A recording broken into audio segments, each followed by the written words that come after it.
everybody. Welcome back to the Retro Wrestling Review USWA podcast. I'm your host, Gene Jackson, coming to you, as always, from the Retro Wrestling Archive in Gadsden, Alabama, along with producer Smokey, running things behind the scenes. And right now, join me in welcoming my co-host. First up, we've got the mystery man, Josh Briley. What's up, Josh? The mystery man. I like it. Mysterious. Yeah. Sabu / Samu has been here for weeks, and suddenly on this episode, they're referring to him as the mystery man. I don't know if it's kind of their way of like man of mystery, like Austin Powers or what, but that kind of felt odd. We got David Webb fucking calling him by his government name, Sabu. I like it. Yeah. It's like there's no communication. I love it, though. Great episode. Yeah, we're going to get to that. Before we do, though, of course, we can't do it without our other co-host. He's the owner, founder, and president of STSpod.club, and he's currently Jonesboro, Arkansas's favorite resident. Spoiler alert, it's Brian Tramel. What's up, BT? Cold as a well-digger's ass over here, guys. I got snow up to my asshole. Here in Jonesboro. By the way, I've got a huge hangover due to the fact that I was drinking whiskey every time they said mystery man on this episode yesterday. Ooh. So I got a good buzz. Hey, Gene, my best friend, my favorite co-host, P3 Radio, Josh, getting Buck over here. I've got to put over the sponsors real quick. Jolly Royal Furniture opened a new account or reopened an old account. That's 122 South Main Street in Memphis, Tennessee. New sponsor. Well, they've been a sponsor for the last 3 weeks. Spaghetti Warehouse. And that is 40 West Hulling Avenue in Memphis, Tennessee. And a big shout out to Rob Helt. He's coming to Jonesboro, and we're headed to Memphis when he gets here, and we're going to reopen his account at Jolly Royal Furniture, and we're going to go to Spaghetti Warehouse. I got to get that lasagna. Before we get started, I'm excited to meet, excited to meet Rob in person. He's going to be here in February. I may have some video or something. Hopefully I'll have my studio fixed up, and we'll set him down in here, and y'all can watch in the studio with BT. I've got some questions about last week's show. So it's one of the few shows I listen to again that I do. And y'all said some stuff. So you said something about Dr. Tom brother-in-law or something to Dirty White Boy. I didn't get that. So what? And I know probably some of our listeners didn't get it either. So was he married to Tony Anthony's sister? No. Okay. So the doctor, it was I guess he was married to Kim, the Dirty White Girl's sister, for a good number of years. Oh, okay. I did not. I didn't get what y'all were talking about there. I was like, but that probably is the reason he stood so far away from her. Also, I was talking about going to Memphis Wrestling all the time. I also went to Power Pro a couple of times with Randy down there. Yeah. And one of the few times, the very first times I had met Dustin, and, since I was such a high flyer and I jumped from the top rope all the time as a BT Express, I actually showed him where to put his hands at to jump on the top rope. I actually did. I did it correctly. I was doing it, and Randy Hells and all of them was listening to me as I told Dustin. I never did that move in my whole life. So, but I have been down to Power Pro, and it was the exact same setup, that little TV and everything. And also, I've had a demand for you guys have to put talking tongue shirt. When you're talking tongue. So it should be a church in the background with with a big tongue on it, like the Rolling Stones shirt. I see like a crazy pastor with 2 fistfuls of snakes. Oh, I like that. Talking tongue. There we go. Yeah. There we go. With the church in the background. We got to have the church there, too. So a couple of variants there. Hey, real quick, I just want to say, you always start out saying get Buck. And I was watching a 1990 episode of Memphis the other day, and Lawler comes out, and he's heel still at the moment, and it's the middle of the snowman thing. Right. And of course, at that time, studio was just it was loud, loud. And so he's about to cut a promo, and they start yelling over him, "Get Buck!" And then you just see it in Lawler's face. He just stops. He kind of drops his shoulders, and he looks over there, and he points at somebody. He says, "Hey, you, red shirt, come here." And the guy like, "Me?" And he's like, I don't remember that. Come here. I do. And Snowman's sitting out there with him. So this guy comes over there who, looks like he hangs out with Reggie B and that manager we had fun with. So he was black? Yeah. If you couldn't read between the lines, let's just spell it out there. Let's put a big fucking neon sign out there. And so Lawler asked him, he's like, black. What does get buck mean that y'all are yelling all the time? He's like, it's like buck wild. Get buck wild. And he's like, so when y'all are yelling that, you're wanting everybody to get wild. And he's like, yeah. Lawler's like, well, okay. And he kind of nudges the guy away, and he turns and looks at Dave, and he's like, well, there you go, Dave. And Dave's like, well, all right. Now we know what they're talking about when they say get buck out there. And Lawler what goes, they are talking about. Exactly. I love that. And then Lawler sits back on the edge of the desk and starts cutting his promo. But I thought that was hilarious. He didn't say anything about there was a bunch of monkeys out there. And well, I was going to say only second to the clip where everybody's hollering. And he's like, look at that. We could film a Tarzan movie. Yeah. And he did that recently on a show. It was like within since I've been doing the podcast, he went to Victory Championship Wrestling or Velocity or something. It was a little small promotion, but they were doing TV on YouTube. And he came out, and it's almost completely black crowd, and he did the whole jungle and bananas, and right, I mean, feel like this is recent. Patreon. This is recent. I'll have to find that clip. You say recent? You've been doing the podcast a long time, 9 years. So, but yeah, exactly. So that's been almost a decade ago. When you first said recent, I'm like, nobody told me when he came to the Wrestle Center that he was saying, "Let's film a Tarzan movie." But no, you're talking about 10 years ago. But anyway, let's talk about that on Patreon or somewhere where I don't have to get the messages for it.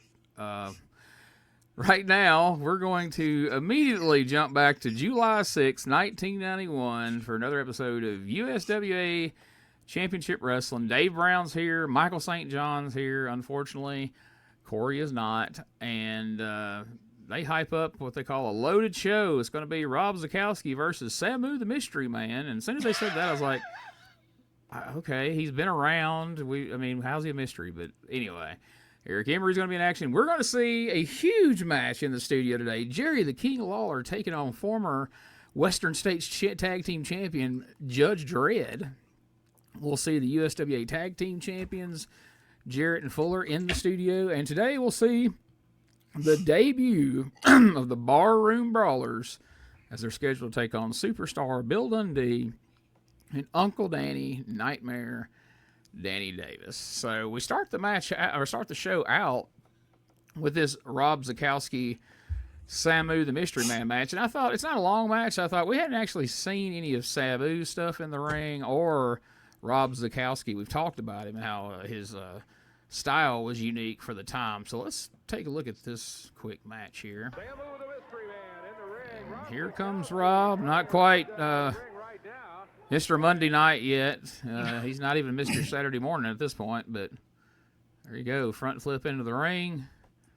Sabu's bent down, scurrying all over the place.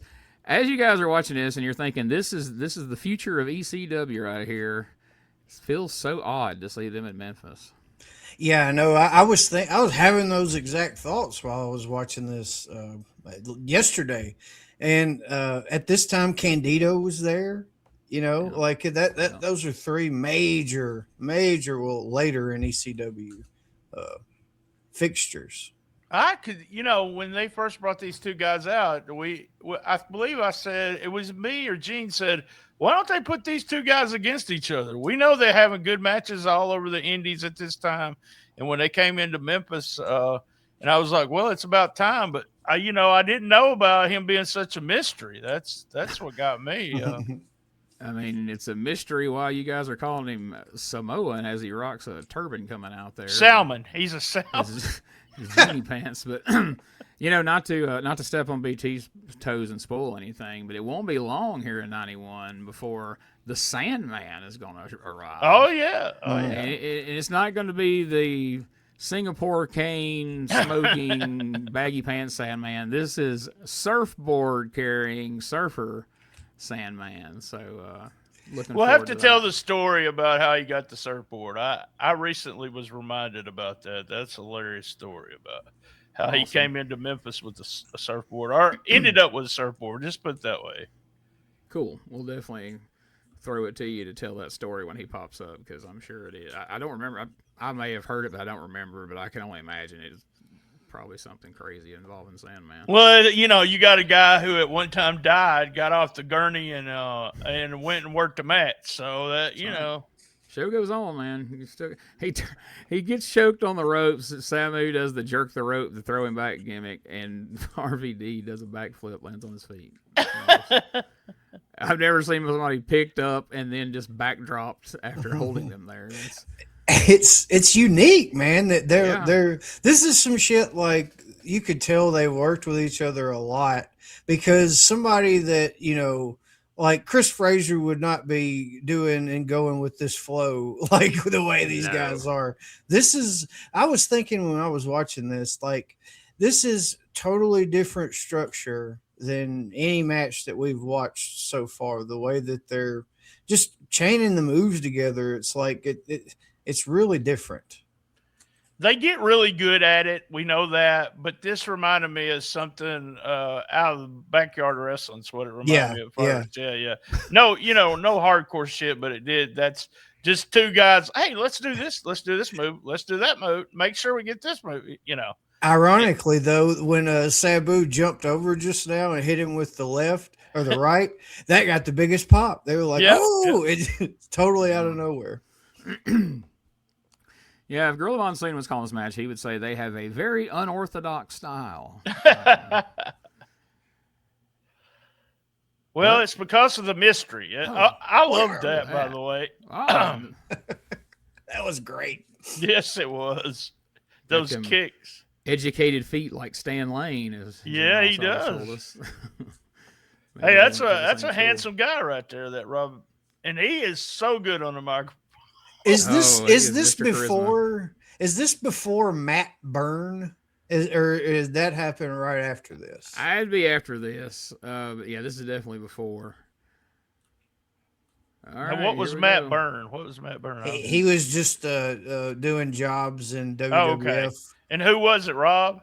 Yeah. Yeah, okay. You'll see that screenshot pop up in. Look at them dirty feet. Man, take them feet backstage and wash them. Wash them in that stink bowl. Dirty pen with dirty feet. How appropriate. I probably should have clipped the promo. But oh, my God. It was so bad. I didn't want to. Do y'all want me to do the promo? Do you know where Eddie Merlin's at? Eddie Merlin. I really want to wrestle him again. There we go. There it was. I'm really, Eddie Merlin, I'm very, very pissed off.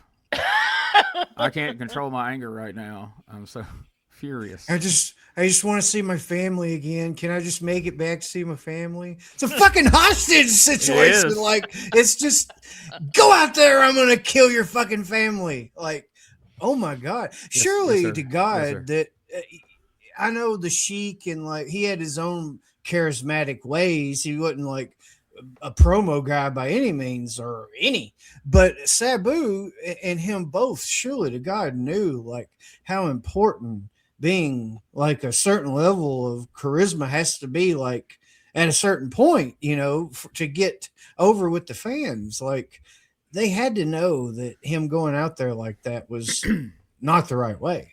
Gene, Doug and Tommy talk about that when it comes to promos on the podcast. Didn't have one this week, but did last week. In the sense that they really didn't know. You didn't have promo class. I mean, they did. They just said, okay, you need to get you over this match. Me and Gene's watching a show from 1987. This past, it's on Patreon right now. Lance did the promos, or if they forgot something, Lance would jump in and do it. And I've said it many times. The announcer did the Lance for him. So this is what needed to happen here. And Dave even adjusts to that. You notice that he's able to, kind of steer the guys in the direction they need to go to set up that Monday night match. So, and Dave had been sitting back watching Lance do that for so many years. I guess that he had learned it. He just didn't usually have to apply it because usually it was Lance, interviewing everybody. I guess Sabu had the right, frame of mind. Like, well, I can't talk, and I'll just do like my uncle, and I'll do a gimmick where I don't have to talk. Right. And I was like, yeah, me too. They're like, no, we can't. Everybody can't be silent. Like, yeah, you're gonna have to talk. He's like, I have to. Like, yeah, you're gonna have to. He's like, oh fuck. And he went out there and acted like he had to. They should have dubbed a voiceover or something. It was awful, but he comes around eventually and falls into that RVD rhythm of appearing to be high all the time. And the way he gets that accomplished, I've heard, is because he's high all the time. But I don't know that. That's purely speculation from people who have been around him. So next up, I just got to show. We're only going to show the clip of them coming out there. Like, it's just, to me, watching and listening to Dave Brown and Michael St. John's reaction when Leatherface enters the studio, I think will always be funny to me. Let's check this out. There's that Leatherface out here with that chainsaw again. I thought last week we had that shot. Come on. Tojo, Embry, get this guy out of here.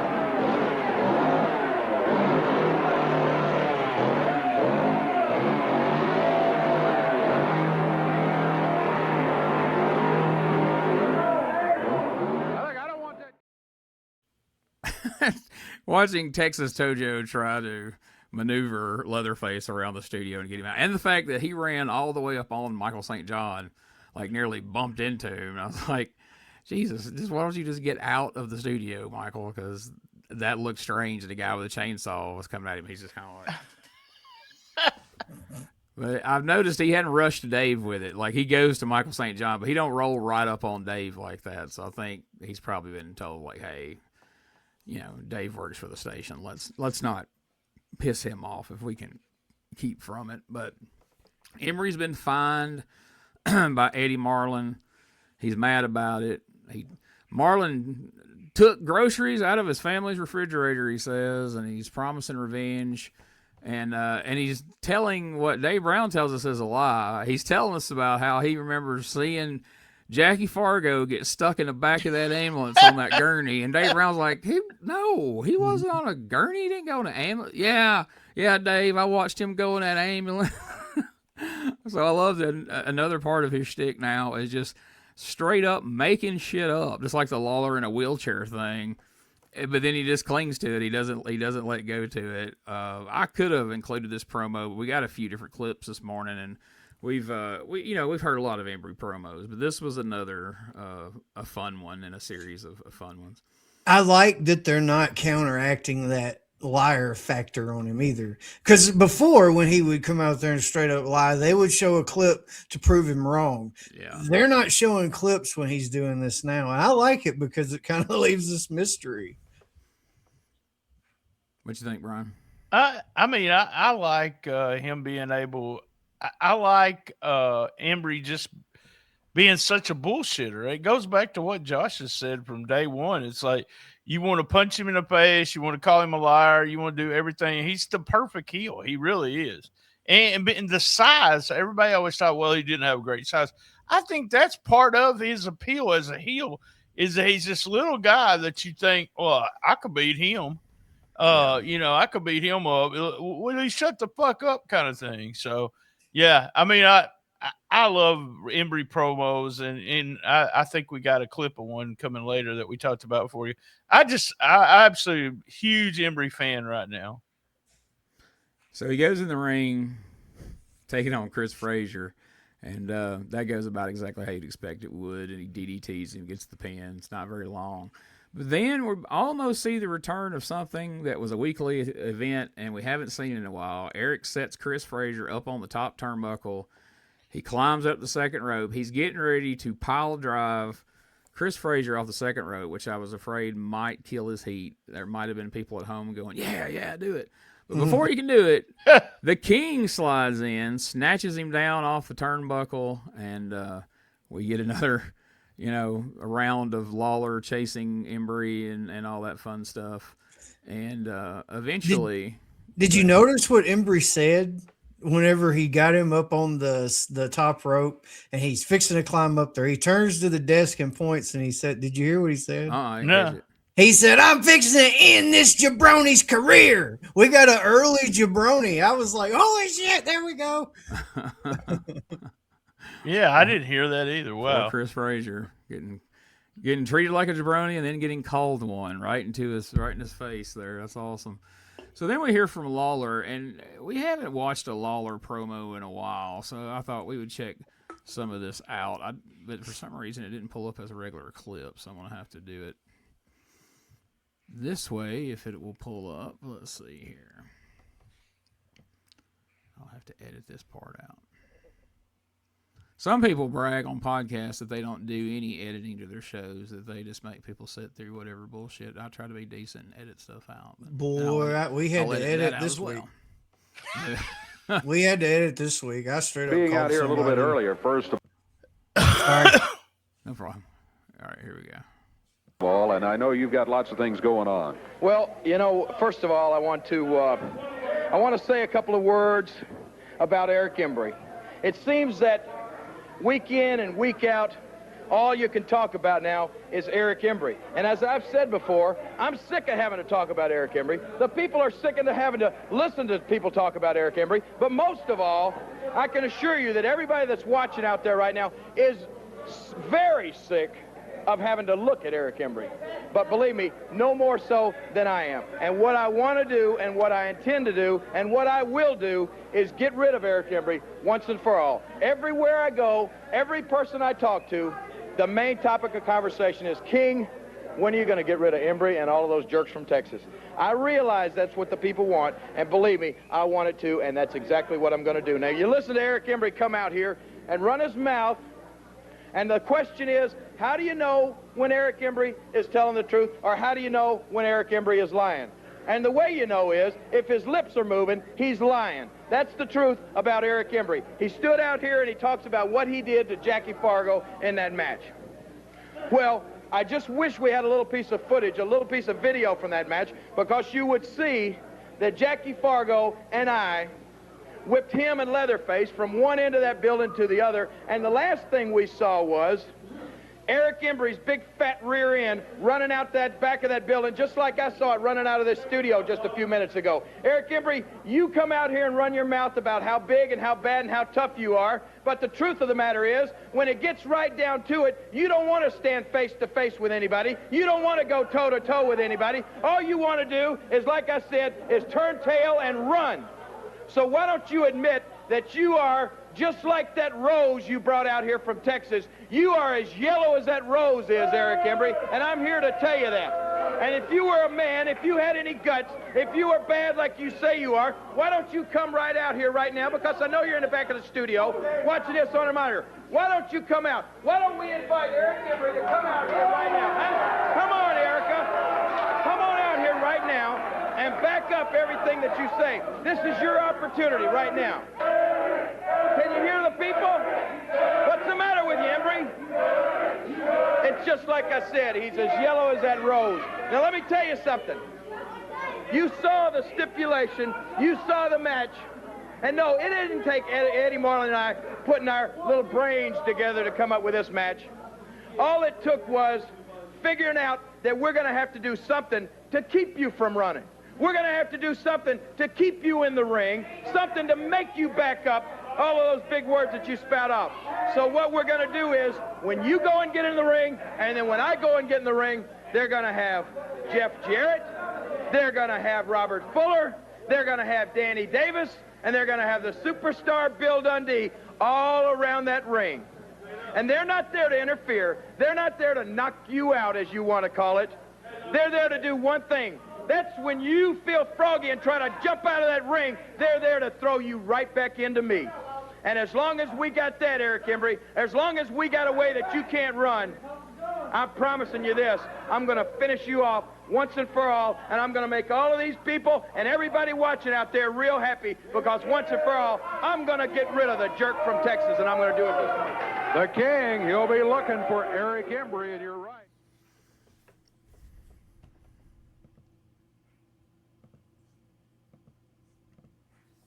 There we go. So we watched a lot of Lawler promos in '93, and we hadn't really been watching many, so I thought, all right, we'll check this one out. And this is classic Lawler. You know, he was talking about, Eric Embry running his big fat butt out of there. He finally learned to block the door whenever he wanted to confront certain people, and then they couldn't get out, right, BT? Yeah. Big Lou Winston and Randy Hales and somebody else I can't remember. Jerry Calhoun, yeah. They was all blocking that door to get out. So I'm guessing Big Lou was doing more blocking than the other two. Good God, that's a big man, especially when he's standing there face to face with Jerry. I wasn't stupid, guys. I could have punched Jerry that night, but that would have been some guy just ran in the dressing room and punched Jerry Lawler, and they beat the fuck out of him. So I was just thankful I didn't get an ass whipping. So there you go. Randy would have whooped that ass if he'd have raised He a hand would. to the What was king. I thinking? Yeah, he wanted to. He would have whipped my ass that one night, but Brandon Baxter stopped him. So Yeah, well, you're lucky. There's always been somebody there to keep Randy from beating your ass, and that's a good thing. I bet he's strong. I've got a Randy story for the Patreon. So there you go. That'll be fun, man. And it does have to deal with him being strong. So Tremendous. Well, there's your hook for this week, folks. So next up, I guess we could have put this matchup in its entirety and watched 2 whole matches today, but the King steps in against former Western States Tag Team Champion Judge Dredd, and the King gets the win in 24 seconds. So if there was any question that Judge Dredd is on his way down the card and probably out the door, well, there's your answer right there. Were you shocked to see Judge Dredd go down so quickly? Not really, because we've seen his deal in the ring. He's not Billy Robinson by any means, and he's not even Charles Robinson. No, and even Lawler would have struggled having a good match for TV. So they did it perfectly. I love the King had to get up on the top rope, hit him with one punch like he's Roman Reigns, and then he went, he fell, he sold good. Yep. And then he went up to the other rope, hit him with the drop fist, 1, 2, 3. It flowed perfectly. And for what it's worth, Dredd bumped it perfectly and in the right spot for King. So it went good. I loved it. I love the gear, Jerry Lawler's gear today. I love the cape and everything. Quick match, exactly what it should have been. I thought I liked it. Yeah, he had a longer match with Tagar last week, and I guess this week he wanted to get right down to the point. Then we hear the Summer Stampede car for Pipkin Building. We'll check that out a little later in the show. And right now, we get Dr. Tom Pritchard and Miss Texas. And I know we're a little clip heavy this morning, but I'm sorry. If there's a promo where Miss Texas is going to talk, I have to include it. And Pritchard gets in a couple of good lines here, too. So let's check this out. Dr. Tom and Miss Texas. And Ms. Texas is with him. Maybe we can get some comments about that. First of all, what about this mudhole match coming up here, huh? Let me just say this. You want to talk about being sick and tired of the things that are going on around here. I've heard Jerry Lawler come out week after week and talk about what he's going to do to Eric Embry and all these jerks and stooges and funkies from Texas. Well, I got news for you, Lawler. I'm nobody's stooge. I'm nobody's funky. And I'm sure not a jerk. Now, one thing I want to say is, where does the dirty white girl get off on even being in professional wrestling? Who has she ever beat, man? Does she wrestle at all? What has she done? What makes her have the right to even come in the same profession as me and Miss Texas? and you got a mud hole in the middle of the ring Monday night? Well, she's not even in your league, man. Why, she's not even any competition. She doesn't match you in sophistication or beauty. And what can you do with a mud hole in Memphis, Tennessee? Listen here. Monday night, I got a mud match with Miss Goody Two-Shoes, Dirty White Girl. You're no match for me. But come Monday night, I'm going to take that little pig face and stick it in the mud, and I will show everyone why I am the best female wrestler around and why you just a bony freak. That's right. What makes you, have you ever looked in the mirror, Dirty White Girl? Where did this truck stop tramp get off on feeling like she could be in the same profession as me? Listen here. Hell, listen here. So, Love me some Miss Texas, y'all. first of all, I like that Dr. Tom went out of his way to point out he is not a jerk. That's so right. He was pretty adamant about that. But yeah, I mean, I thought it was fun listening to Miss Texas talk in '93 when she'd been in the business for a couple of years. But here in the beginning, it's even more fun. And on the flip side of that, we usually don't show both promos from a feud or a match, but holy shit, we're gonna have to hear Dirty White Boy and especially Dirty White Girl's response. I almost feel like we should play this on Patreon to some degree, but here's Hey, I turned away during this interview. Did she show her panties? Not this time. Ah, crap. I watched it twice to make sure, and All she right. did not. But let's listen to what these two have to say about Dr. Tom and Miss Texas. And I swear to God, I had to rewind it twice. When they first came out a minute ago, it sounded like Dave Brown said butthole match. Butthole, yep. So it wasn't just butthole me. Match. It was me. I heard Okay. butthole match. I feel a little better because I was like, what did he say? And I rewound it back. But it is like, Butthole match brought to you by Spunkloo. There you go, that butthole match. I want to hear from the Dirty White Girl, Kim, and Tony Anthony, the Dirty White Boy. Tony's carrying a bucket of some kind. That's often not. Boy, Kim is not happy. Hello, Tony. What do you got there? Oh, my goodness. What does that look like right there? Looks like mud to me. First of all, what I want to talk about is one loudmouth, blowhard, nothing happening individual calls himself the Texas champion, Dr. Tom Pritchard. You know, Dave, it seems like every time that I get a title shot, Tom Pritchard is either running or he's got somebody interfering. But let me tell you something there, good doctor. You can run, brother, but you can't hide, because this time, wherever you run, all you got to do is look over your shoulder, and you're going to see the Dirty White Boy right there, right on your tail, baby, because I'm going to give you a whooping of a lifetime, and then after I get that Texas title, I'm not going to put it around my waist. I'm going to go down and I'm going to find me some creek, or I'm going to find me some river, and I'm going to take that nothing happening bogus belt, and I'm going to chunk it right. I'm going to litter, and I'm going to pollute some lake up, because I'm going to throw it away, because a belt like that and people like that don't deserve to be in professional wrestling. And now, something that I'm looking forward to, and I'm sure this little lady right here is looking forward to. Well, you go ahead and say your little piece. You know, Miss Texas, you pig, that fat rear end of yours, you better get ready, because I owe you one. And when I smear this all over your face and you take a little trip in it, you're going to remember me, babe. This one's on me.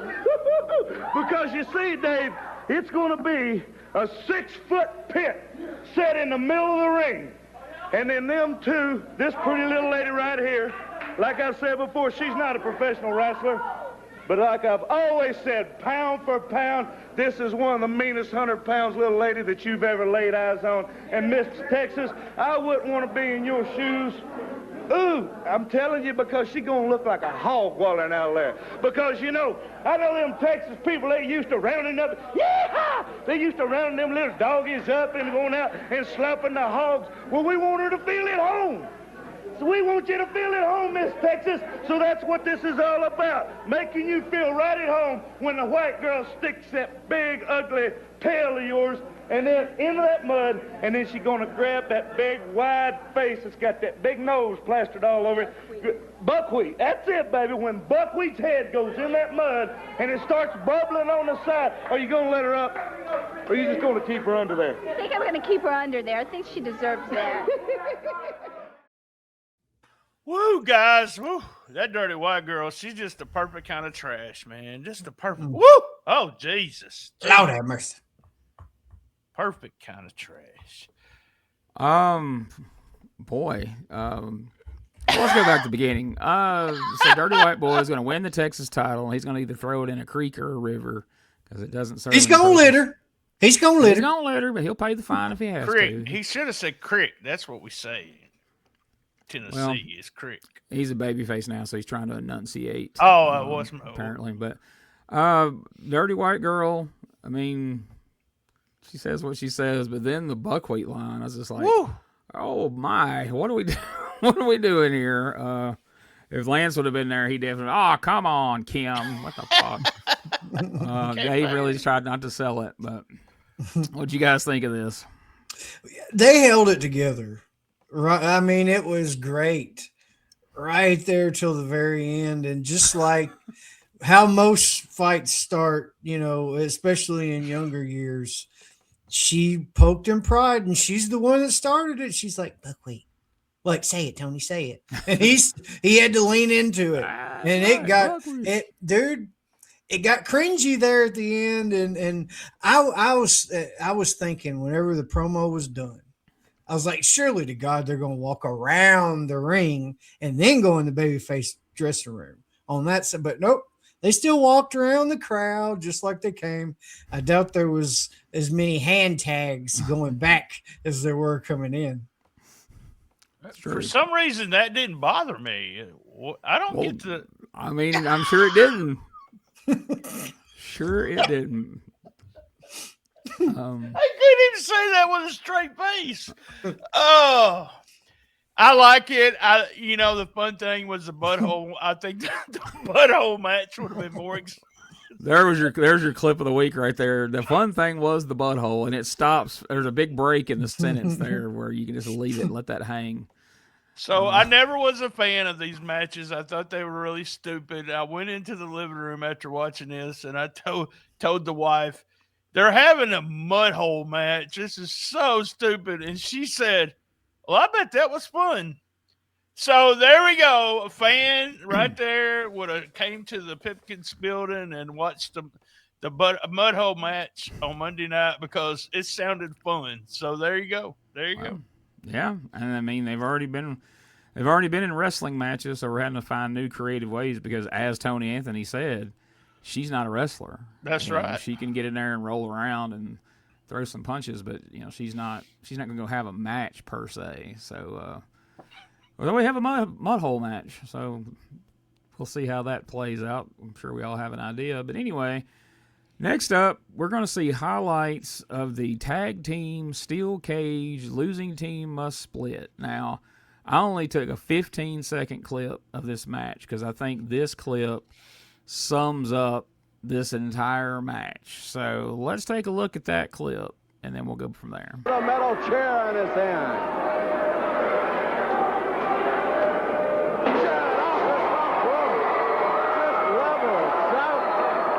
Dread with a metal chair. What's gonna be it? I didn't notice that when I watched it the first time. Woo! That may be why Judge Dredd had to have such a short match this morning. He's probably still concussed and doesn't know his name. And I don't know what it was about this match, but like the rest of the highlights was mostly Jeff wailing on those guys with a chair. And every once in a while he'd hand it off to Fuller, and Fuller would take a couple shots. But it's mostly just... I mean, he was like fucking Moondog Jarrett out there just swinging a chair, and then that happened at the end. I was like, was he got a new gimmick now? Like, holy shit, that's crazy. It's like he was stealing from the fucking ticket box or something, dude. Like, or maybe, they were trying to punish him he told him he was on the way out or something. Who knows? But yeah, like he was swinging for the fences.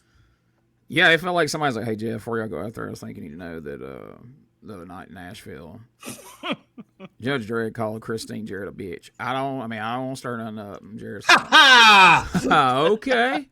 Slap nuts. There we Okay. go. She's right in the top 5. She's number 6, right behind Robert Fuller and the greatest people from Tennessee. So we're gonna Well, sell where did that Jackie right go? about God. now. Thought Jackie Jarrett was- didn't. That's what's funny is Jarrett didn't show Jackie proper respect, and he ends up getting to be the new fabulous one. But then again, he may have took it out on him on that couch before. He may have had to earn it, if you know what I mean. But so then Jeff Jarrett and Robert Fuller are out here. Jeff looks like he went soup shopping with Reggie B. Fine the day before. Oh, my favorite comment from Fuller was he called him Goldilocks. I could see him. I could see that. Hey, Rob, you gonna have to wait in the car. I'm going into Greg's to buy my suit. This guy now. I ain't going in there, Jill. I'm going to sit this one out, Jeffrey. But it seems like, this is maybe becoming a rib on Jeff, where each week Robert will say something about how he used to not like him, and then it seems like the burns are getting a little more. Like now he's up to calling him Goldilocks, and I feel like 2 weeks from now, I remember I used to beat his little sissy queer ass all over Tennessee. Like, hey, he's your He partner, was take it talking. easy. I actually wrote, "What the fuck is Fuller talking about?" On that interview, he was talking shit. Now I called him Goldilocks, and there was something else he was talking about. I was like, "Good God!" These interviews we were all fired up about seeing Jarrett and Fuller together, and man, they have went in a bad direction. And I'm so glad they didn't have to split up. And I don't think the other team split up either. Weren't they still working together, Sabu and? Well, I mean, Samu wrestled a single match against Rob, and then obviously Judge Dredd wrestled a single against Lawler.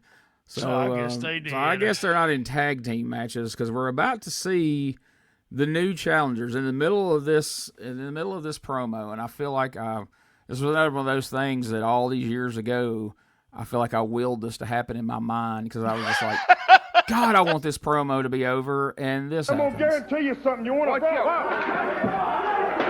The Barroom Brawlers out with chairs. Chairs? Going after the World Tag Team Champions. Come on. They came out of nowhere, They Dave. just out here trying to do an interview, and all of a sudden, here come these guys.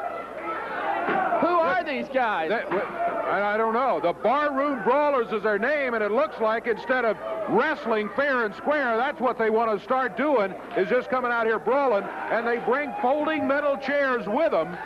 It didn't even come out here just, hand against hand. What an Here comes some help. Dundee and Danny Davis, and there's Eddie Marlin. Eddie Marlin out. Yeah, maybe that'll get all Brawlers the have the stops. Boy, they really were working on Robert and Jeff here. One of them's still got the chair. Yeah. His partner's trying to back him. Eddie Marlin saying they're going to get fined. All right, we're going to take a break. We'll get this settled. Back in a moment.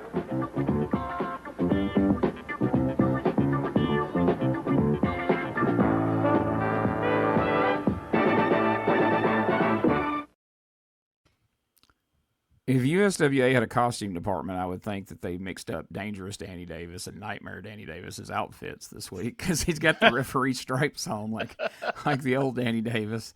Yeah, so the Barroom Brawlers have arrived and they attack. I find it funny that chairs were such a focal point in the cage match, and now these guys come out and their whole thing is chairs. Like instead of Barroom Brawlers, they should have named these guys the Chairmen because in this tag team match we got coming up, they're trying to get the chairs involved through the whole damn thing. Before we talk about them, if you thought Rob Van Dam wasn't good at promos, and these guys have been around the business forever, but boy, you talking about a stinker of a promo. I think we could have skipped this and just let the run-in speak for itself. Maybe I'm too harsh. I don't know. Let's watch this, and then I want to hear what you guys think of the Barroom Brawlers all around. Got them coming up in a match here against superstar Bill Dundee and Danny Davis. All right, watch that chair. Now, I've told you guys could say a word about the matches coming up and about the championship belts if you want to. Let me tell you something. You don't tell us nothing. Tell them, big man, all about it. Nobody invites us to a fight. We usually start the fight and we end it. Stop!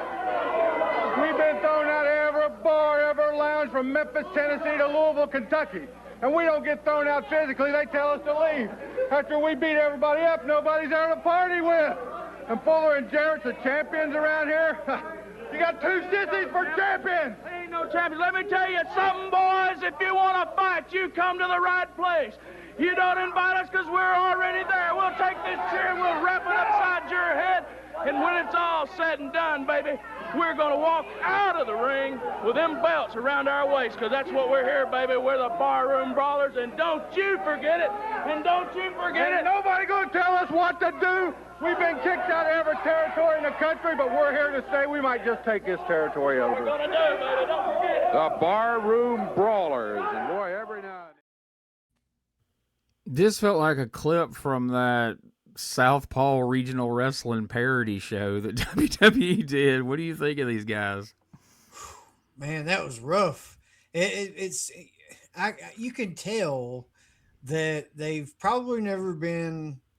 I mean, I know that they've been on TV at this point, but I don't think they were like doing promos very much. And if they were, it was some kind of like crazy super local thing or whatever. In my mind, they, whoever's doing the booking, they're like, these guys are, pretty decent wrestlers. They're big guys. Let's bring them in. We need something like the Moondogs. That's literally what I thought. They want something like that, and they're trying to get this wild and woolly thing going on. But these guys, they're out there, and Jarrett's fucking swinging for the fences. But these guys, like, they could have had ginger snap cookies and not broke them. I'm not saying be careless, but goddamn, there was like not this viciousness, and especially isn't vicious translating through the promos. It was just monotone and Now I want ginger snap cookies. Jeez, thanks, Josh. I actually thought the opposite. I love these guys. I love their style. I love the whole Barroom Brawler thing. I remember thinking to myself that these guys look like somebody that actually did come from the barroom and could kick Fuller and Jarrett's ass. I like what they did with them, because this is what they should have done with the last two teams that Fuller and Jarrett was feuding with, and they didn't do that. They didn't put them over like this, well, except for the bag over the head thing. But I actually like these two guys. I did a little research, and Gene, you probably know all this, but they looked real familiar. And then I kept looking around, and they were called the Devil's Duo in ICW for Poffo and Savage. And at one point they were working for Blackjack Mulligan's Knoxville area, which I didn't know Blackjack did Knoxville. I always thought that was just the Fullers. But one of the Classics news boards, what was it called? WrestlingClassics.com, which had all kinds of stuff on it. They were managed by a guy named Izzy Slapowitz. And he stated on that board that at one time those two guys, he said, the world of the national tag team titles, but they were sent to Charlotte, and Ole was the booker, and they were in a tournament, and they were supposed to be in a tournament, and they were going to win either the national tag team titles. I'm thinking it was the national tag team titles for Georgia Championship Wrestling. But then they screwed them up, and they went down there, and Blackjack actually had one-on-one with Ole down the line about that. So I don't know. It's crazy how these two guys were almost bigger than they actually was. So when it came to winning titles and being on TV, but I like them. I actually like them, and I like what they did with them. Blackjack and Flair famously purchased Knoxville at one I time. don't remember none of that. Yeah, that's a whole big story in and of itself. But these guys, Jeff Sword and Doug Vines, by 91 had been around forever, but like you said, they usually always had a manager, and as by this time, they're not getting promo time anymore because they're just doing jobs. If you go look at 89, 90, 91, like any TV tapings, you'll see their names all over those tapings doing jobs. Yeah. So I think that's why we've not put them in tights and called them the Devil's Duo as they'd usually been. I think that's why we're just throwing them out there, calling them Barroom Brawlers, not saying the names that people would recognize from results, because they would know that all the results I've ever seen, these guys always fucking lose. Mm-hmm. I was just appalled, even though they've had a manager that somebody's been in the business that long and a promo that fucking awful. Like the guy's like, yeah, we've been throwing out every bar and club there is. I mean, we don't get physically thrown out. They just ask us to leave. The other way, say that the other way around. They ask you to leave and they end up having to throw you out. Now you sound like fucking idiots. It's like, I mean, we don't call us troublers. They ask us to leave, so we leave. I don't know. Nothing they said in that promo made a goddamn bit of sense. I think we'd just, if they'd run in with the chairs and then had the match with Uncle Danny and Bill Dundee, I think it would have served them a lot better than this little interlude of a 60-second promo that sucked a bag of dicks. But that's just me. Like I say, that's what's a great thing about this show, because one of us may love something, two of us may love something. Sometimes we all three do, and there's other times two of us hate something and one of us loves it, and it's not always the same one, which is, I think that's great. It gives us shit to talk about. So they've just debuted, and now they're going right into a match here with Bill Dundee and Danny Davis. And again, they're trying their damnedest to keep these chairs involved as best they can. What do you guys think of this match, outside the promo? Now, I did like the match. I mean, like like I was saying earlier, like these guys can wrestle, but that's not what they're trying to do at this point. Like I said, I got flashbacks of like the Moondog type thing, and it's only because that's what's coming later. But in my mind, I'm saying the whole time I'm watching this, that's why they brought the Moondogs back, because whoever's booking right now has got this fixation of this wild tag team that's, just out of control. And obviously, I'm not going to spoil anything, but the Barroom Brawlers aren't going to be, here 4 months from now. That's not going to happen. And the Moondogs will be, I'm pretty sure. So, whatever they were trying to focus on, that's what they were trying for. But I don't think the Barroom Brawlers were the guys for it. But that being said, they tried to get the chairs going on. This is the one, because they tried to have a 2-fall match and it got separated by this 10-minute gap. But is this the one where Jarrett and Fuller come in? Are you talking about the match as a whole? As a whole. Both falls? The whole, yeah. Okay, yeah. Falls. All right. So Jeff Jarrett comes in, and buddy, this is like Monday night at the Pipkin Building Part 2. He is swinging for the fences, and I forget which one it is, but he knocks the absolute shit out of one of them. And I rewound it, and I watched it again and enjoyed it again. It was great. Yeah, somebody clearly, probably before the cage match the other night, or maybe in general months before this, but somebody has told Jeff Jarrett, if you're going to pick up a chair, you better freaking hit him with it. Because by God, every time you see Jeff Jarrett swing a chair in that cage match highlights here in the studio, like you said, he is swinging for the fences. He's bringing it. That was the thing I didn't like about the Barroom Brawlers, is they got a couple of decent chair shots in during that run-in on Jarrett and Fuller's promo. Mm-hmm. But then for every decent-looking chair shot, there was a really weak, awkward-looking one that followed it that just took you out of it. And it's like, they either hit them hard every time or don't hit them hard at all, because once you throw a couple of duds in there, it all looks like shit. So maybe that's why Jarrett came out all furious again. He's watching the back. He's like, God damn it, I'm going to fix this shit. Let me take my pimp suit off real quick. Greg's suit. Shout Yeah, out to Greg. Shout out, Greg. Hey, man, Greg, get a hold of me there. Greg's guys are doing it. We'll be doing it. We'll do the promo. Out, y'all.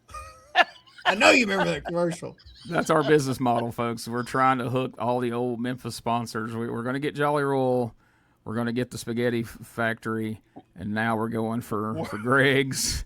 And we just need to get Hubcap Annie and that old insurance commercial that used to come on during Power Dunn's Pro. Transmission, too. I've been talking to Dunn's Transmission. So. Where the guy will say. But that's one of Randy's friends. And they won't talk to me. So, they said they won't talk to me because of Randy. Adam Okay. Dunn. I don't even remember what I was trying to say there. So we'll just I'm sorry. let it go. Anyway. I like this. I like the way. Are you going to show what happened when Embry came out? Did we get a clip of it? All right, I'm going to shut up about that because they had 2 falls of this match. I think this match would have been better if it would have been a Moondog match in the sense that we would have had a couple of jobbers out there instead of Davis and Dundee, because the Barroom Brawlers could have kept beating them with chairs and ringing the bell, and then we could have had a save from Jarrett and Fuller. I think that might have been better, but Dundee and Davis were probably already dressed out and ready to go, and they said, "Oh, you're gonna fight these 2 guys." So, but yeah, I liked it. I liked all the mayhem that was going on at the end and during all this match and everything. And as y'all said, Jarrett has been told to swing that chair. So in between the falls and everything, they run down the card again, and then we get Eric Embry out here, and I've kind of clipped this down where it's not as long as it was on TV, and kind of spliced everything together so you see everything that happened in this segment with Eric Embry and eventually Jerry Lawler. Hey, it's me and you, the lumberjack match. Why, real simple. Jeff Jarrett, Robert Fuller, Superstar Dundee, and Danny Davis. If one of them, and I mean one of them, lay a finger on me, I'll beat your brains out. And if anybody, Crosby, a fool, Dave Brown. In other words, you know what I'm saying? I said I had it up to here with you, Lawler. I hate your guts, man. I hate your... All right. Boy, if he just how tough you are. Come on, Embry. Hey, with a chair. Jerry, yeah, here he comes back. Come on, Embry. Oh, Jerry's got a chair. Whoa. Here we go. Oh, yeah, he almost got him. Not quite. He came to camp there, waiting for Embry to come back. Oh, here comes Embry with a garbage can and a chair. Oh, my goodness. Lawler throwing the chair at Embry. I'm going to get way back out of the way here. Watch the cameras as all this stuff is flying around here. Embry grabbing another folding chair, Dave. I'll tell you, these folding chairs have taken a beating. Boy, they have. And, you know, Lawler with a folding chair and Embry with a folding chair, it still isn't even. Lawler's got the advantage. Look, here goes Embry climbing in there. Yeah, go ahead. That's a mistake. And so Embry throws the chair. Lawler nailed him right in the head with it. He got him right in the head. Embry crawls out of here at top speed. I haven't seen anybody crawl so fast, maybe ever. Damn. Finger. So I don't know if you caught this. I rewound it 2 or 3 times and verified it because they said at the end, Lawler threw a chair and hit Embry. But that's not what happened. Embry had thrown that plastic chair, got it hung up in the ropes, and then when he went to bail out, he went through that chair that was in the ropes and it hit him in the head at the same time Lawler tossed the other chair. So that's what hit him, but Dave and them say he threw the chair and hit him. I didn't notice it either. I went right with what David and them says. So I started to clip just that moment. I'm like, it ain't that important. But yeah, if you get a chance, go back and watch it. That's what happens, but it's still funny. And that's the last thing we see of those two before the big lumberjack match coming up this week. So let's take our commercial break here, and then when we come back, we'll let them run down the card, and then we'll let BT tell us what happened. And in the midst of that, we'll see what you guys thought about all this right after this.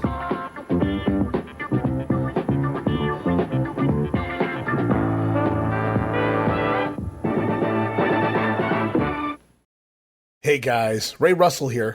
Lots of new stuff happening here at WrestleCopia.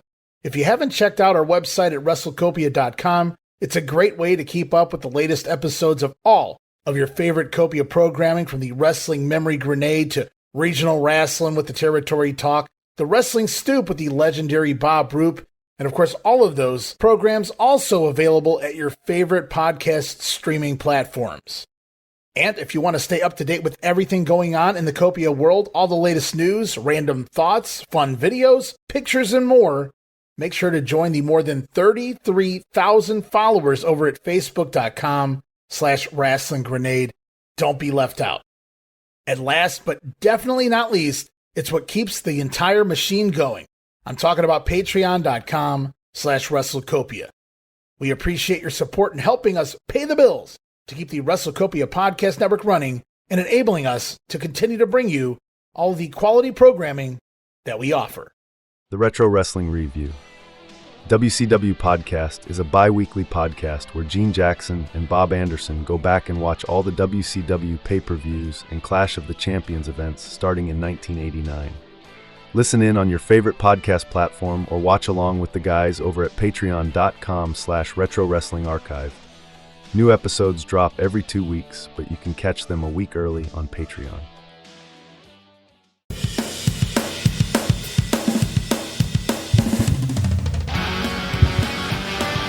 Tired of the same boring wrestling podcast? Need something with attitude, chaos, and maybe just a little cussing? That's STSpod.club, and we got it all covered. We've got wrestling weirdness with WTF News Desk, 5-minute time limit, and the Southern Fried Brain of me, BT, stirring the whole ship. We also have rolling into Memphis every week about the current Memphis wrestling. Interviews, hot takes, and wrestling outrageousness so wild it might get you banned in 12 states. That's right, it's SDSpod.club, or search all podcast catchers for Shooting the Shiznit, where wrestling podcasts grow chest hair. Not sure what that meant. Love my mama.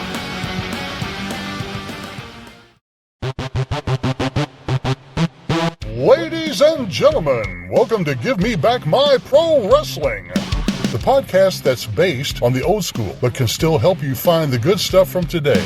Jimmy Street and the Plastic Chic, Jared, are the undisputed tag team champions of the wrestling podcast world. From thought-provoking topics to superstar interviews to action figure expertise. This team does it all, and all they ask is, give me back my pro wrestling!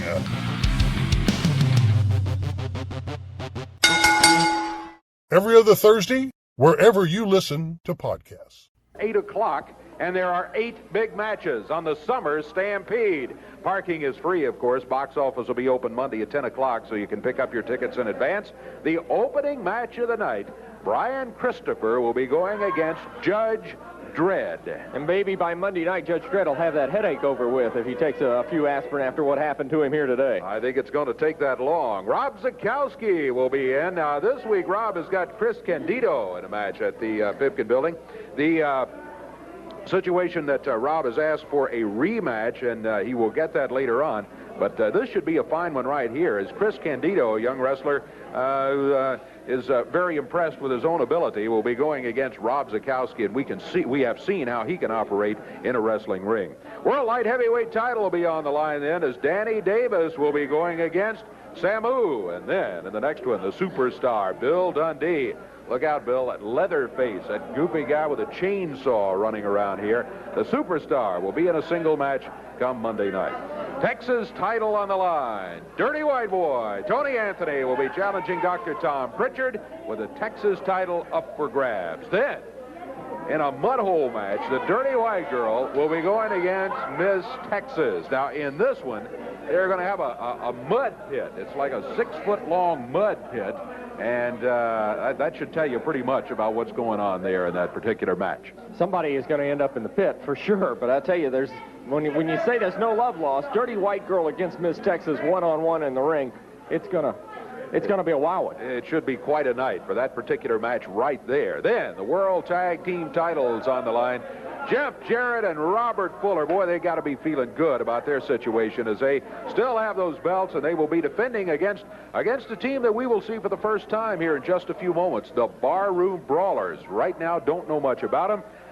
We'll find out a little bit more a little bit later on today, though, as they will be in here as they are scheduled in a tag team match. But then come Monday night at the Pipkin Building, they get their shot at the World Tag Team titles, and the fact that they've got the title shot already tells you a little bit about this team of the Barroom Brawlers. The champions, Jeff Jarrett and Robert Fuller, will be trying to keep those belts around their waist. Then, Main event of the night. We've talked about this one already. You've seen the action. The King, Jerry Lawler, will be looking for the flamboyant Eric Embry, and it looks like he won't have to look all over the building or all over that end of town for him this time, because there are going to be 5 lumberjacks at ringside. Dr. Tom Pritchard, Jeff Jarrett, Robert Fuller, Bill Dundee, Danny Davis, and they are really there to make sure that Eric Embry stays in the ring and can't go running out of there like he's already done from the King 2 or 3 times here today.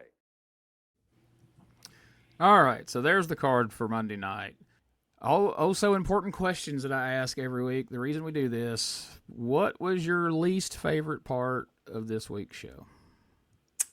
I love new talent and people coming into the area, but the Barroom Brawlers, it's just, like I said, it felt like, they were instructed to be one way and they just could not be vicious like they needed to be, lay shit in. Like you pointed out, Gene, for every one good chair shot, there's fucking 5 that was, counterproductive to the good one and just kind of took you out of the heat of the moment. I feel like if they would have relaxed more and just went with it. Now, like I said, I'm not like a tater advocate by any means, but at least get a little bit more pit bull in you or some shit. I don't know what to say. But it just really took me out of it. Yeah, I want taters. God. What's your least favorite, BT? That had to be Rob's interview was my least favorite. Just so boring, not exciting at all. So that was my least favorite. And what was your most favorite? I got to go with the Lawler and Embry. Just every interaction they're having multiple per show for the last several weeks now. And Embry, he's not like a lot of guys let ego, like their personal ego, get in the way of how they are on camera and how they're portrayed. Embry does not give a fuck. You can tell. He doesn't care to go out there and be the most chicken shit, just horrible piece of shit. Like where guys now, I'm not going out there and look like that. That'll kill me. Fuck that. Yeah. Embry was prepared to self-sabotage no matter what to look a certain way. It's perfect. And I love that they're sticking with it and keeping it going. And obviously it's not going to go forever, but this is great stuff for right now.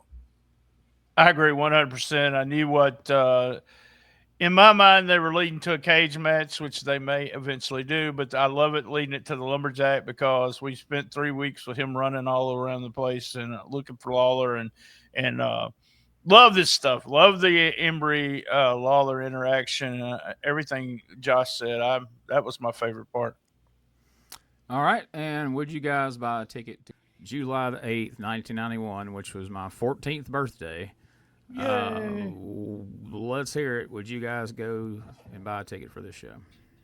I'm going. Like that lumberjack match alone would be worth the price of admission, but then you get Dundee versus Leatherface, and Dundee's only going to take so much shit, and then he'll beat him up for real. So I've got to be there just for that. And my Uncle Danny's versus the mystery man, Samu. That's going to be a good one too. I'm definitely going. I would have went too. I'm definitely going to. With me, the Barroom Brawlers were over with me, and then we got Dirty White Girl's going to show those panties again. So I think that was well worth my and the lumberjack match, big time with the lumberjack match, because this is what we've been building for. We're going to see them two in the ring. If they get out of the ring, they'll get lumberjacks are there. I would have been totally excited about this match. Well, there you have it. So I will now pitch to BT, and he can tell us about this card and if there were any close to it that we've got results. I don't have any attendance figure, and I looked at 2 sources, but they actually made reference to that when they were showing clips that they were having to put extra chairs and the cheers in the building. So I wonder, I didn't get any number whatsoever, but the card saw Brian Christopher beat Judge Dredd. Rob Van Dam and Meltzer put who everyone is raving about, beat Chris Candido. Danny Davis beat Sabu, and he said formerly Samu, so I don't know. Maybe we're going to get Sabu name now. By DQ. Bill Dundee beat Leatherface by DQ. It was Tex. Tom Pritchard beat Tony Anthony. Dirty White Boy beat Miss Texas in a mud hole match when Pritchard tried to interfere, but instead Anthony interfered, and he and Dirty White Girl threw Miss Texas into the mud for the win. The Barroom Brawlers are the new tag team champs, winning the USWA tag team titles for Jeff Jarrett and Robert Fuller. BIDQ.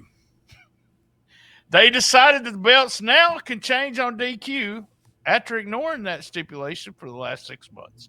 And I guess they're not splitting up, but, they didn't even mention that. And Jerry Lawler beat Eric Embry in the lumberjack match when Paul Neighbors stopped the match because Embry was bleeding badly. And then we had 2 nights later in Evansville on Wednesday. I always love seeing these house shows here. But Davis, it looks like Jeff Osborne probably sent the results or stars on here. Davis drew with Rob Van Dam, 3 stars. Doug Gilbert beat Leatherface by DQ when Embry interfered, 1 star. Dundee beat Embry by DQ when Leatherface interfered. Pritchard in Texas, DDQ, double disqualification, Anthony and White Boy.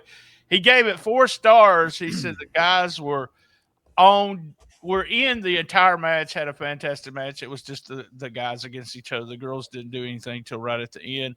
And in a cage match with the losing team having to split up, Fuller and Jarrett beat Sabu and Dredd, and it was not even 2 stars. Doug Gilbert, Tagar, and Candido all appear to be gone from the area, even though Dredd and Sabu lost matches in every city, which the losing team couldn't team up together anymore. They appear to be on an upcoming television show with them in a match as a tag team. So there you go. And that's it. I already got stuff for next week. But yeah, that's it. Looks like they, Evansville is a week behind, so it was the main event was the same as it was on the Coliseum show or the Pipkinsville show.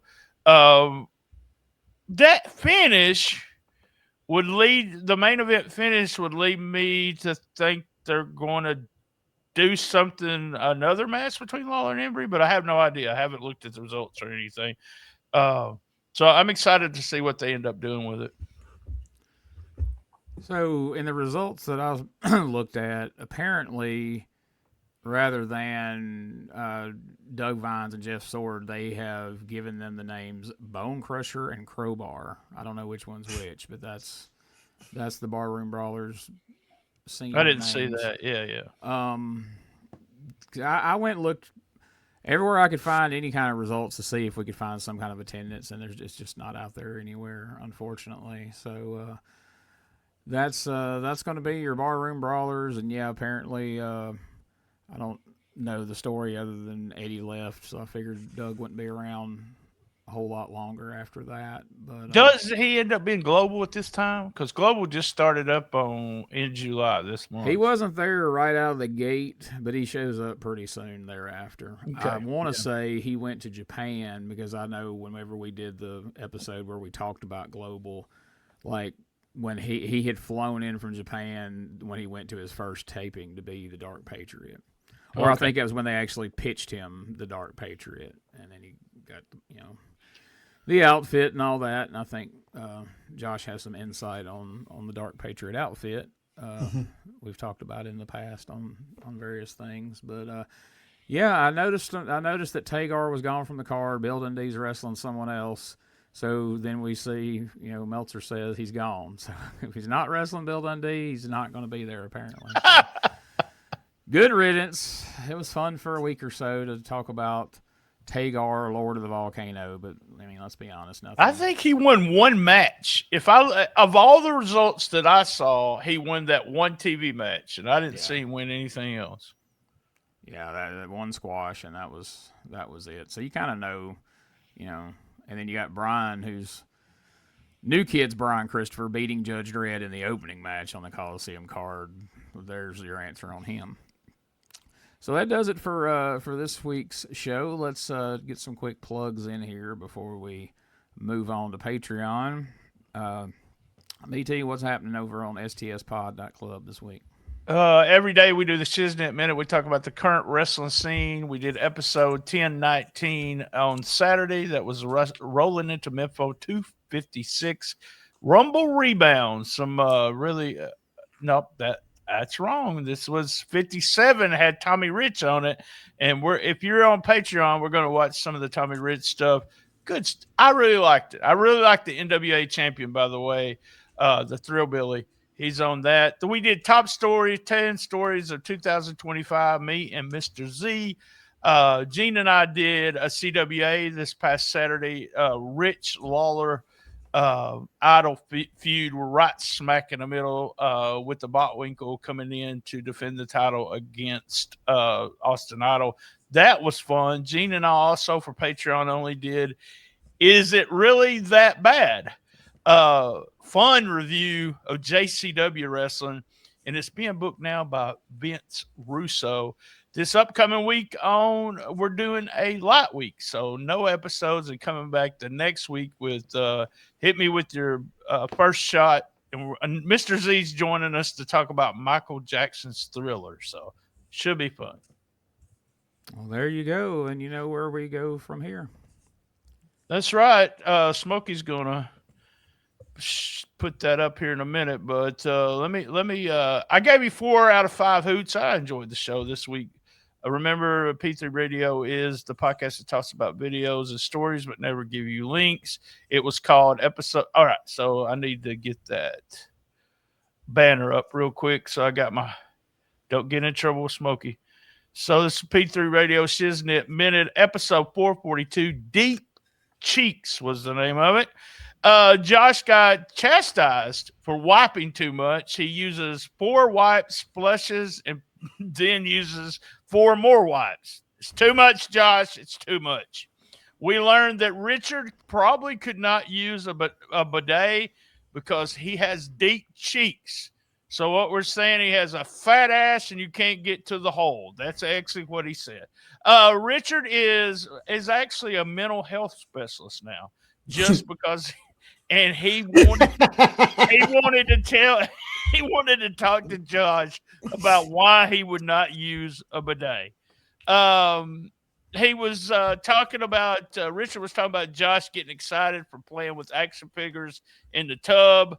Not sure the big deal. Y'all talk about school physicals. I never had a big deal about all that. That was it. By the way, AI song of the week, so he won't get kicked off of YouTube. I actually loved that song, so there you go.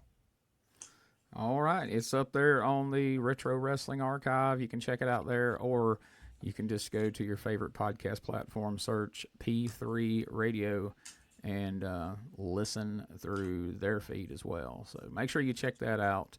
And also make sure you check out USWApodcast.com. You can find all the links to the show. You can also get there now that has all the links for this show as well as all the Retro Wrestling Archive, all the different podcasts and things over at RetroWrestlingArchive.club. I figured we would have that matching, and mostly just because .club costs a lot less than .com. So there you go. That's where you can find it, and you'll find links to everything like our store, our YouTube channel, youtube.com/@Retro Wrestling Archive. There's a link to the Substack. There's a link to all the pertinent things there, including my Patreon at patreon.com/Retro Wrestling Archive, as well as Brian's Patreon at patreon.com/Shooting the Shiznit. And just want to remind everybody, you can still pick up Wolfie D's book, A Tale of Two Wolves, at tinyurl.com/WolfieDbook. And you can get either a paperback version or you can get the Kindle version. And Wolfie's about to be hitting the conventions soon. So order you a book, bring it with you. He'll be happy to sign it for you. And I guess that wraps it up for this week. Any final thoughts? No. I love my mom. I love my mom too. Look at that. Y'all got everything in common. Tremendous.